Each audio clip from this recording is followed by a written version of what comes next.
자, 오늘은 농지법 마지막 강의 7강입니다. 28조에서 64조까지인데요. 도시 농부들에게 필요한 내용만 뽑았으니까요.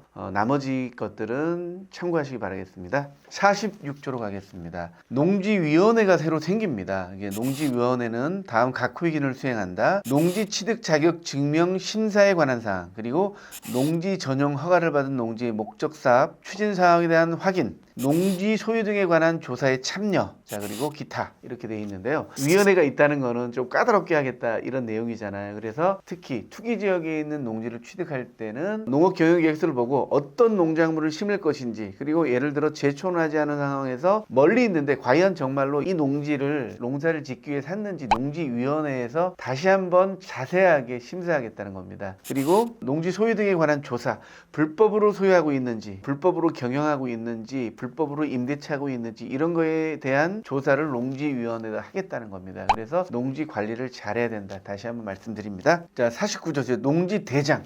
이번에 농지대장으로 바뀌면서 이 지금 일련의 사건들이 일어나고 있는데요. 자, 농지대장 보겠습니다. 자, 농지원부에서 농지대장으로 바꾸는데요. 자, 농지소재지. 농지대장에는 농지소재지, 지번, 지목, 면적, 소유자, 임대차 정보, 농업지능지역 여부 등을 포함한다 했잖아요. 이 중에서 임대차 정보를 포함한다고 했습니다. 이번에 농지원부에 있는 임대차 정보가 그대로 농지대장으로 변경이 됐어요. 휴경인지, 자경인지, 임대차인지, 위탁경영인지 이런 내용들이 농지원부에 있는 내용 그대로 농지대장으로 바뀌게 되는 겁니다. 그렇게 알고 계시면 되고요. 자, 그다음에 3조를 보면요. 자, 농지대장을 작성 정리하거나 농지 이용 실태를 파악하기 위하여 필요하면 해당 농지 소유자에게 필요한 사항을 보고하게 하거나 관계 공무원에게 그 상황을 조사하게 할 수 있다. 자, 그래서 강제 조항이 있어요. 시군면장은 뭘 할 수 있냐면은 농지 소유자에게 얼마큼 소유하고 있는지 보고해라 이렇게 명령을 할 수 있다는 겁니다.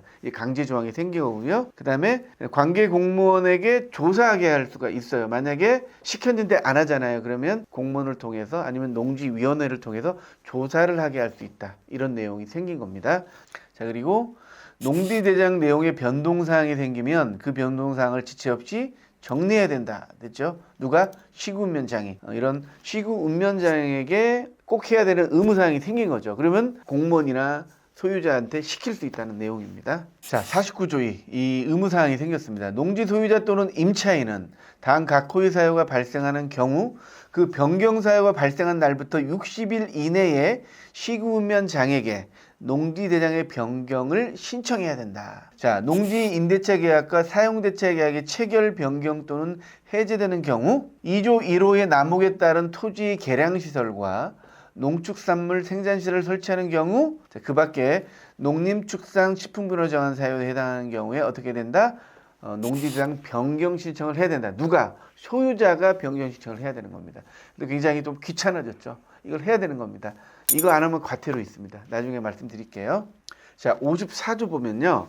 농지 소유 등에 관한 조사, 이제 실태 조사가 참 의무적으로 돼가지고 이것도 굉장히 소유자한테 부담이 되는 내용인데요. 보겠습니다. 장관은 시장구도 또는 자치구청장의 다음 각호 언어에 대한 자의 농지 소유, 거래, 이용 또는 전용에 관한 사실을 확인하기 위하여 소속 공무원에게 실태 검사를 하거나 조사하게 할 수 있다는 거죠. 그러니까 농지를 어떻게 소유하고 있는지, 어떻게 거래하고 있는지, 불법 거래 없나, 그리고 어떻게 이용하고 있는지, 작용하고 있는지, 휴경하고 있는지, 임대차하고 있는지, 위탁경하고 있는지, 또 어떻게 전용하고 있는지 이거를 실태 검사, 조사하게 할 수 있다는 겁니다. 자, 농업법인, 위탁경영자, 임대인, 사용대주, 농지 전용 허가 받은 자, 자 이런 것들에 대해서 실태 조사를 하게 할 수 있다는 겁니다. 이 부분이 굉장히 부담이 되는 겁니다. 자, 그리고 이것도 의무가 됐어요. 자, 소속 공무원에게 그 실태를 정기적으로 조사하게 하여야 한다. 의무 조항입니다. 그래서 무조건 해야 되는 거예요. 그래서 어떻게 해야 되냐면, 자, 농지에 대하여 매년 1회 이상 실시해야 된다. 그 다음에 다음 연도 3월 31일까지 시도지사를 거쳐 농림축산식품부 장관에게 보고해야 된다. 매년 1회 실태 조사를 해서 장관님께 보고를 해야 되는 거예요. 그래서 안 할 수가 없는 거죠.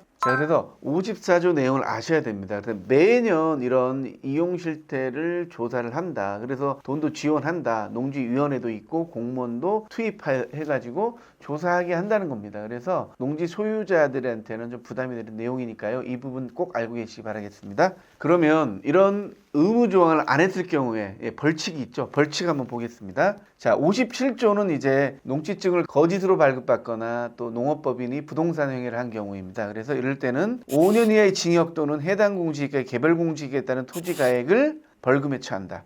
토지 가액만큼 벌금입니다. 자, 부정한 방법으로 농지 전용 허가를 받은 자 5년 이하의 징역 또는 토지 가액에 대한 금액 벌금. 이게 농지 전용을 불법으로 한 것도 굉장히 세다.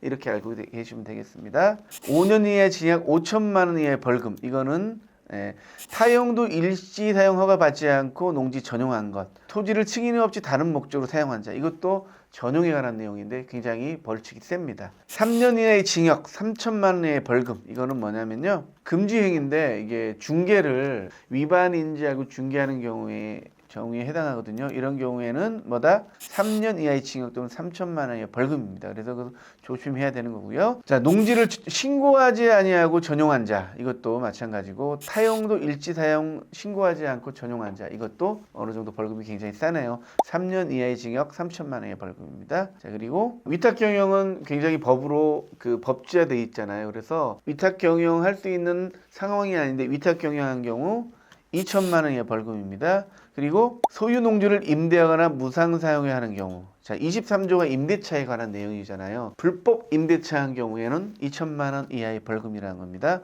임차료를 안 받았다고 해서 벌금이 없는 게 아닙니다. 무료로 사용대차하게 했지만 이것도 위반한 겁니다. 임대차 부분이 사실은 가장 지금 뼈아픈데요. 이게 과연 어떻게 처리할지 모르겠지만은 어쨌든 사용에 대한 실태 조달을 한다고 하니까요. 불법인 사람들은 준비를 해야 된다. 다시 한번 말씀드립니다. 자, 이행강제금 같은 경우는 다시 한번 말씀드리지만 불법이 발견됐잖아요. 농사를 짓지 않거나 불법 임대차를 했습니다. 그런 경우에 발견되면 청문 통지가 날아가요. 청문 통지가 날아가서 소명하라 하고 소명을 제대로 하면 처분 의무 명령이 안 내려집니다. 1년 안에 처분하라는 게 처분 의무 명령입니다. 청문을 통해서 소명을 잘 하면은 처분 의무 명령이 떨어지지 않는데 이게 소명을 제대로 못하면 1년 안에 처분하라는 처분 의무 명령이 떨어지고요. 만약에 이 기간 안에 농업 경영을 잘하면 3년간 유예를 해줍니다. 근데 이때도 농사를 안 짓는다. 그러면은 처분 명령이 떨어집니다. 이건 6개월 안에 처분하라는 거죠. 그래서 6개월 안에 처분 안 하는 경우에 이제 이행강제금이 매년 부과가 되는 거예요. 공시지가의 25% 상향이 됐습니다. 그래서 이행강제금의 내용도 아시고요. 일단은 불법이 발견되더라도 한 1년 6개월 정도의 시간이 있습니다. 그래서 1년 6개월 동안 내가 농업 경영을 할 수 있도록 이제 정성하면 됩니다. 근데 새롭게 된 게 농지증을 불법으로 발급받은 경우하고 그 다음에 농업법인이 부동산 행위를 영위한 경우는 바로 처분 명령이 떨어집니다. 그러면 6개월 안에 팔아야 되는 거예요. 이 내용을 알고 계셔야 처분 명령에 대해서 우리가 준비를 할 수 있을 것 같습니다. 자, 그리고 마지막 과태료가 있습니다. 64조가 생겼는데요. 다음 각호 어느 하나에 해당하는 자에게 500만 원 이하의 과태료를 부과한다. 네, 1번은 농업 경영계획서를 거짓으로 또 부정으로 한 자는 뭐냐? 500만 원의 과태료. 그리고 49조 2항은 뭐냐면 그 농지 대장의 이런 임대차 정보라든지 이런 것을 신고하지 않은 자 아니면 거짓으로 한 자는 역시 500만 원입니다. 그리고 임대차 정보나 내가 시설 정보가 변경됐는데 신고하지 않고 그냥 내버려 둔 자는 300만 원 이하의 과태료에 처한다. 이렇게 돼 있습니다. 그래서 앞으로 농지에 대한 어떤 농지 대장이 변경 사항이 있을 경우는 꼭 신고 의무가 있다. 이렇게 꼭 알아두시기 바라겠습니다. 농지법을 알아야 좀 잘못된 것은 개정할 수가 있잖아요. 사실은 경자 유전하고 그다음에 소작제도 금지라는 이 두 가지가 계속 논란이 되어 왔습니다. 그래가지고 조금씩 개정이 되고 있거든요. 앞으로 계속 이 농지법에 대해서 업데이트 할 거고요. 이런 부분 문제가 있지 않느냐 이렇게 또 계속 여러분들에게 알려드릴 테니까요. 경자유전, 소작제도가 어느 정도 이제 현실에 맞게 바꿨으면 참 좋겠다 이런 생각을 하면서 농지법 강의를 했습니다. 자, 열심히 하고 있으니까요. 구독, 좋아요, 공유 많이 부탁드리겠습니다. 다음 영상도 좋은 영상으로 여러분을 안내하겠습니다. 감사합니다.